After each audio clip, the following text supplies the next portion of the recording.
کریم اما بعد فاعوذ باللہ من الشیطان الرجیم بسم اللہ الرحمن الرحیم والذین یصلون ما امر اللہ به ان یوصل ویخشون ربهم ویخافون سوء الحساب سبحان ربک رب العزة عما یصفون وسلام علی المرسلین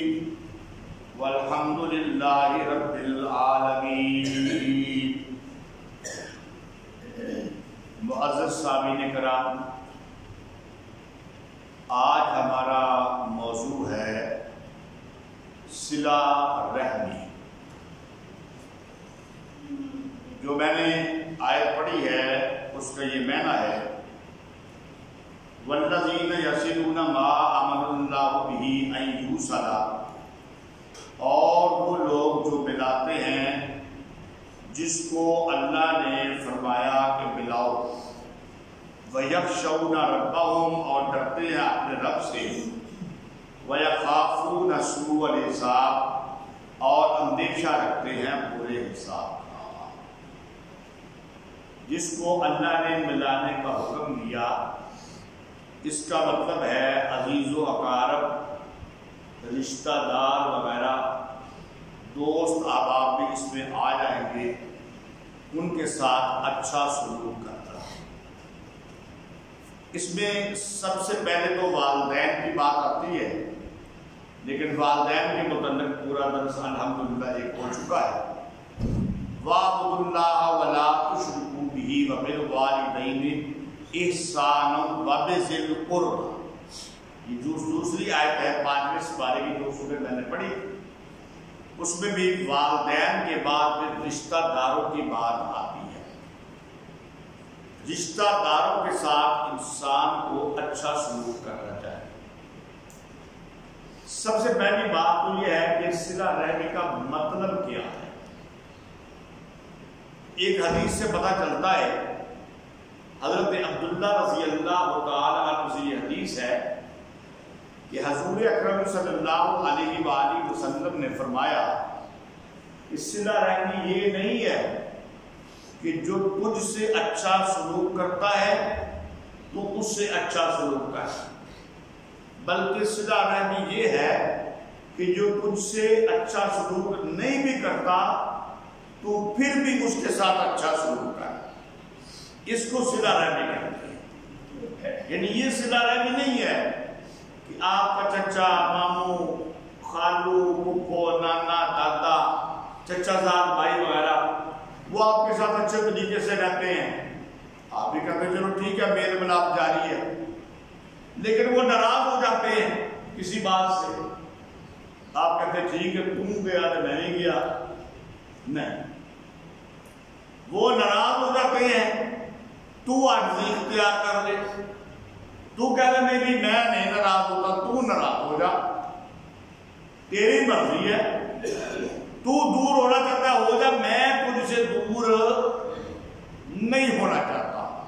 تو رشتہ توڑنا چاہتا توڑ دے، میں رشتہ برقرار رکھنا چاہتا ہوں، اس کا نام ہے صلہ رحمی۔ اور اگر وہ بھی تمہارے اندر سلوک ہوتا تم بھی کرتے ہو تو پھر تو بات ایک برابر ہو گئی۔ حضرت ابو ہریرہ رضی اللہ تعالیٰ عنہ سے روایت ہے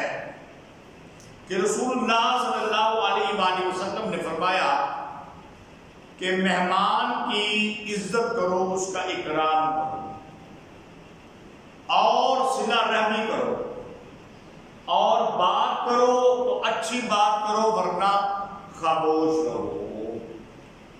اس حدیث کے اندر بھی یہ بات آ رہی ہے کہ 3 چیزیں ہیں، مہمان آ جائے اس کی عزت اور احترام کرنا ہے، اور دوسری چیز کیا ہے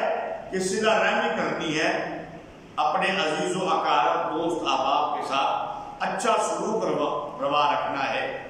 ان کے ساتھ ملنا ملانا ہے، ملنا جلنا ہے، اپنے آپ کو عاجز کر لینا ہے، اپنے اندر انا اور تکبر پیدا نہیں کرنا۔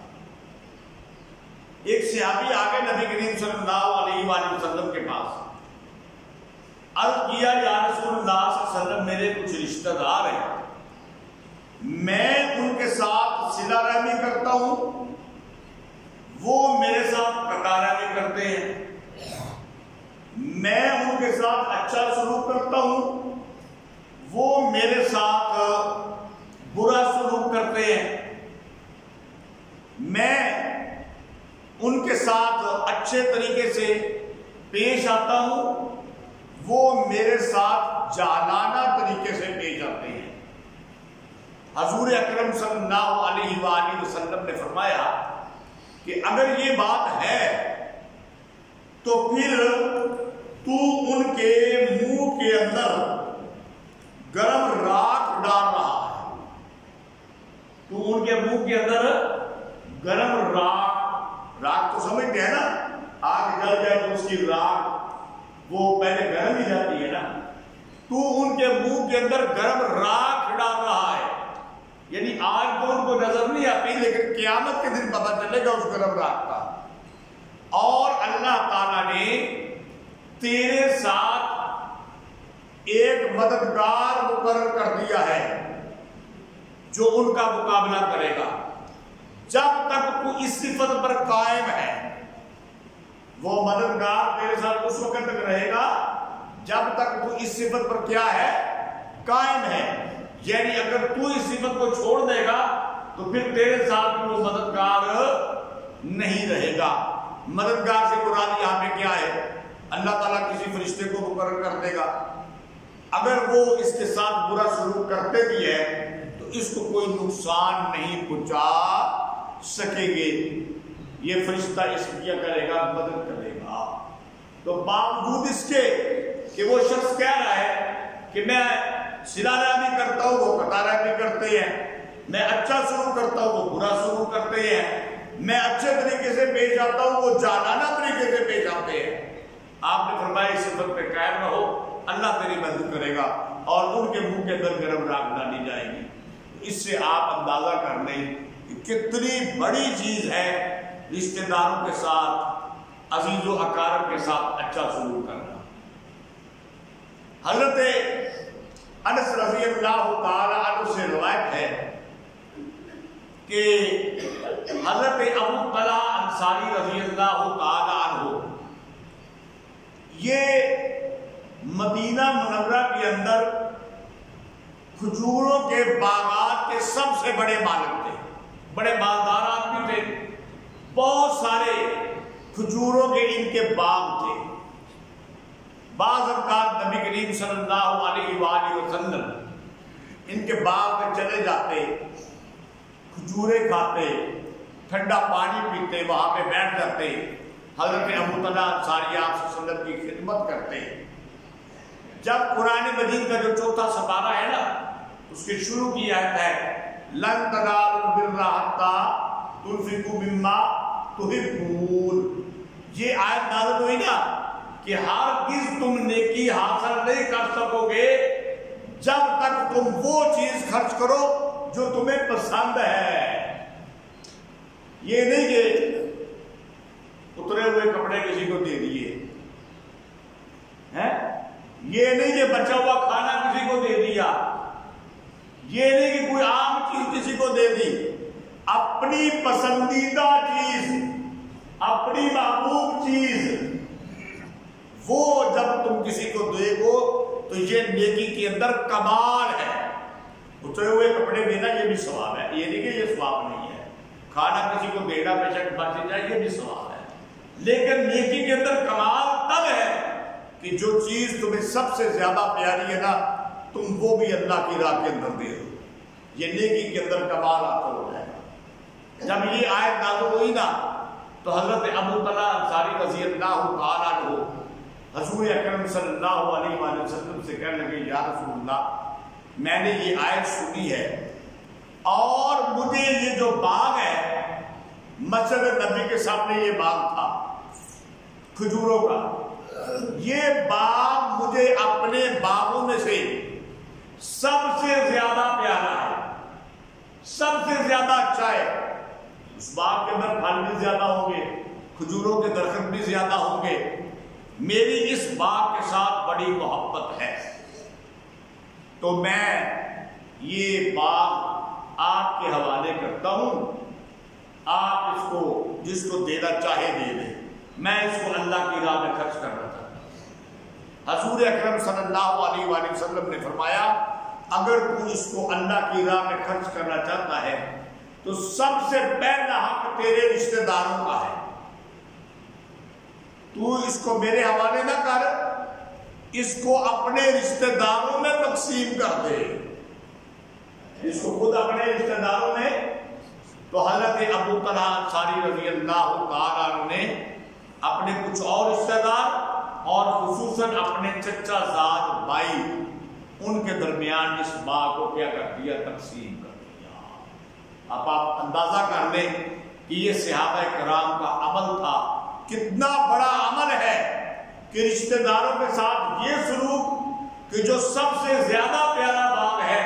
حضرت ابو طلحہ انصاری رضی اللہ تعالیٰ عنہ نے وہ باغ اپنے رشتہ داروں کے ساتھ اپنے چچا زاد بھائیوں کے حوالے کر دیا کہ جاؤ یہ تمہارا ہے، کھجوریں کھاؤ اور اللہ کو یاد کرو۔ تو دیکھیے اسی کا نام صلہ رحمی ہے۔ حضرت عائشہ صدیقہ رضی اللہ تعالی عنہا سے روایت ہے کہ نبی کریم صلی اللہ علیہ وآلہ وسلم نے فرمایا یہ جو رحم ہے نا، یہ عرش کے ساتھ لٹکی ہوئی ایک چیز ہے۔ رحم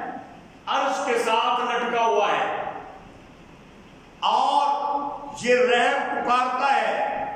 کہ جو مجھے ملانے کی کوشش کرے گا اللہ اس کو ملا دے گا، جو مجھ کو توڑنے کی کوشش کرے گا اللہ اس کو توڑ دے گا۔ تو بات یہ ہے کہ یہ تو کوشش ہے نا اپنی، اگر اپنی طرف سے ہوگا نا، اب دیکھو نا بعض لوگ یہ کہتے ہیں نہیں میں کئی بار گیا اپنے چچا کے گھر، وہ مانتا ہی نہیں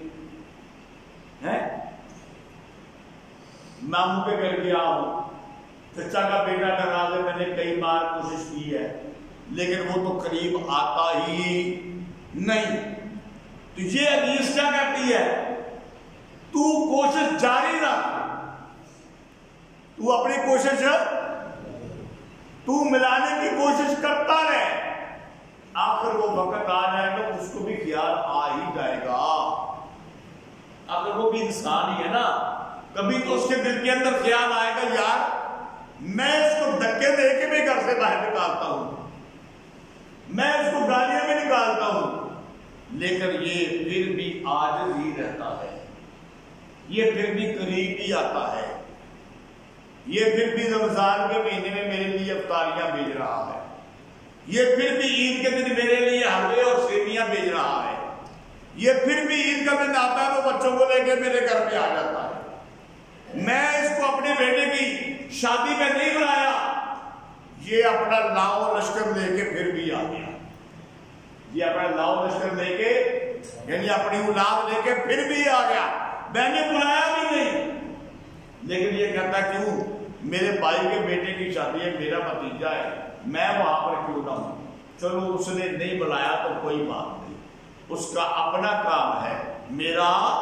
اپنا کام ہے، وہ اپنا کام کرتا رہے، میں اپنا کام کرتا رہتا ہوں۔ تو اللہ تعالیٰ یہ حدیث کے اندر آتا ہے کہ پھر اللہ تعالیٰ ملا دیتے ہیں۔ اب اگر کوئی آدمی ایسے کرے کہ وہ اپنے سگے بھائی کو اپنے بیٹے کی شادی پر نہ بلائے، وہ پھر بھی وہاں پہ چلا جائے، پھر بھی تحفے لے جائے، پھر بھی کپڑے لے جائے، پھر بھی سوٹ لے کے چلے جائے، پھر بھی مٹھائی کے ڈبے اور فروٹ لے کے چلے جائے، تو آخر ہو سکتا ہے اس کے دل کے اندر بھی یہ خیال آ جائے کہ یار میں نے تو کیا کیا، میں نے تو اس کے ساتھ یہ سلوک کیا، میرے ساتھ یہ کیا کر رہا ہے، میرے ساتھ یہ کیا سلوک کر رہا ہے، تو اچھا سلوک کرا، بہتر سلوک کرو۔ حضرت ابو بکر صدیق رضی اللہ تعالیٰ عنہ کی صاحبزادی حضرت اسما بنت ابو بکر رضی اللہ تعالیٰ عنہ، ان کی والدہ ابھی مسلمان نہیں ہوئی تھی، حضرت ابو بکر کی اہلیہ ابھی مسلمان نہیں ہوئی تھی، پہلے مشرکہ عورت تھی، بیٹی کے گھر چلی آئی. اب حضرت اسماء بنت ابی بکر رضی اللہ تعالی عنہ حضور اکرم صلی اللہ علیہ وآلہ وسلم کے پاس چلی گئی. عرض کیا کہ یا رسول اللہ صلی اللہ علیہ وسلم، آپ کو پتا ہے کہ میری ماں مشرکہ ہے، لیکن وہ میرے گھر آ گئی ہے اور وہ صلہ رحمی چاہتی ہے. وہ میرے گھر آ گئی ہے، وہ صلہ رحمی چاہتی ہے. اب بتاؤ میں کیا کروں؟ پیارے پیغمبر صلی اللہ علیہ وآلہ وسلم نے فرمایا تیری ماں ہے، اس کے ساتھ صلہ رحمی کر. توحید والی نہیں ہے، ایک اللہ کو ماننے والی نہیں ہے، شرک کرنے والی ہے، لیکن ہے تو تیری ماں نا. یہاں پہ ایک بات یہ ضرور گزارش کروں گا کہ ماں باپ اگر مشرک بھی ہو تو ان کے ساتھ سلوک اچھا کرنا ہے. رشتہ دار مشرک بھی ہو ان کے ساتھ سلوک اچھا کرنا ہے، لیکن اگر وہ غلط بات کی طرف دعوت دے وہ نہیں کرنی. گھر میں آئے کھانا اچھا کھلاؤ، کپڑے دو، فروٹ کھلاؤ، عزت کرو، اکرام کرو. اگر ان کی کوئی ضرورت ہے اس ضرورت کو پورا کر دو. اگر ان کو پیسے چاہیے، مال چاہیے، وہ دے دو. لیکن اگر باپ گھر میں آ کے کہے بیٹا میں نے منت مانگی تھی پتر ہوئے گا تو میں پڑی شاہ ربان جا کے بکرا ذبح کرا گا، چل رہا تو میرے نال، یہ بات ماننی؟ کہنا ابا جی نہیں، آپ کی عزت کرتا ہوں، آپ کا احترام کرتا ہوں، محبت کرتا ہوں، پیسے چاہیے لے لو، کپڑے چاہیے لے لو، کھانا کھانا کھا لو، فرما برداری کروں گا، لیکن شریعت کے حکم کے خلاف نہیں کروں گا. اللہ اور اللہ کے پیغمبر کے حکم کی نافرمانی نہیں کروں گا. ان کی فرما برداری پہلے، آپ کی فرما برداری بعد میں. اگر ان کی فرما برداری اور آپ کی فرما برداری آپس میں ٹکرا جائے گی تو پھر میں اللہ اور اللہ کے رسول کو آگے رکھوں گا، پھر ان کی فرما برداری کروں گا، پھر آپ کو پیچھے چھوڑ دوں گا. قُلْ إِنْ كَانَ آبَاؤُكُمْ وَأَبْنَاؤُكُمْ وَإِخْوَانُكُمْ وَأَزْوَاجُكُمْ وَعَشِيرَتُكُمْ وَأَمْوَالٌ اقْتَرَفْتُمُوهَا وَتِجَارَةٌ تَخْشَوْنَ كَسَادَهَا وَمَسَاكِنُ تَرْضَوْنَهَا أَحَبَّ إِلَيْكُمْ مِنَ اللَّهِ وَرَسُولِهِ وَجِهَادٍ فِي سَبِيلِهِ فَتَرَبَّصُوا حَتَّىٰ يَأْتِيَ اللَّهُ بِأَمْرِهِ وَاللَّهُ لَا يَهْدِي الْقَوْمَ الْفَاسِقِينَ. یہ میں یہاں پہ بیان کر چکا ہوں درس کے اندر. باپ، بھائی، بیٹا، بیوی، مال، دولت اگر تمہیں محبوب ہو جائے اللہ اور اس کے رسول اور اس کے رستے میں جہاد کرنے سے، تو پھر انتظار کرو کہ اللہ کا عذاب تمہارے لیے آئے. تو اللہ کی بات آگے، پیارے پیغمبر کی بات آگے، اللہ کے رستے میں جہاد کرنا آگے، باپ پیچھے، بھائی پیچھے، بیٹا پیچھے، رشتہ دار پیچھے، مال پیچھے، برادری کنبہ قبیلہ پیچھے، یہ نہیں کرنا. تو حضرت اسماء بنت ابی بکر کی ماں بعد میں مسلمان ہو گئی رضی اللہ تعالیٰ عنہ. حضرت ابوبکر صدیق کی بیوی ہے، بعد میں مسلمان ہو گئی. گھر کے اندر سارے مسلمان ہو گئے، وہ بھی مسلمان ہو گئی. اللہ تعالیٰ نے ہدایت نصیب فرما دی تو ان کی خدمت کی آگے، ان کے ساتھ صلہ رحمی کی. تو معزز سامعین کرام، ہمیں بھی یہ چاہیے کہ ہم اپنی انا کو چھوڑ دیں، اپنے اندر جو میں ہے اس کو چھوڑ دیں، اپنے اندر عاجزی پیدا کر لیں اور عاجزی پیدا کر کے اپنے رشتہ داروں کے ساتھ اچھا سلوک کریں. قرآن کا رائے ہے وہ لوگ جو ملاتے ہیں اللہ نے جس کو ملانے کا حکم دیا، صلہ رحمی کرتے ہیں اور